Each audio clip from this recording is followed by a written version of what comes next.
Mengambil 2.400 sampel di 15 kecamatan di Kota Makassar, lembaga survei Insert Institute merilis hasil survei terbaru mereka untuk pemilihan wali kota dan wakil wali kota Makassar. Hasilnya, 3 paslon berada di atas dengan selisih tak jauh berbeda. Munafri Arifuddin Alia Mustika Ilham, tingkat elektabilitasnya 39,20%. Disusul Andiseto Asapa dan Reski dengan 30,50% dan Indira Ilham 17,70%.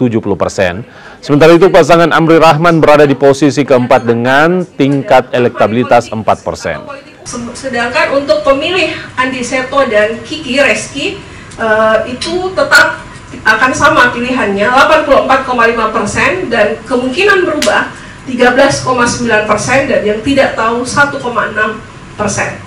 Kemudian yang kecenderungan untuk pemilih Indira Ilham konsistensinya 70%, kemungkinan berubah 29% dan tidak tahu 0,5%. Dan yang terakhir Amri Rahman yang konsisten akan tetap memilih beliau 62,5% dan kemungkinan berubah 35,4% dan yang tidak tahu 2,1%. Jadi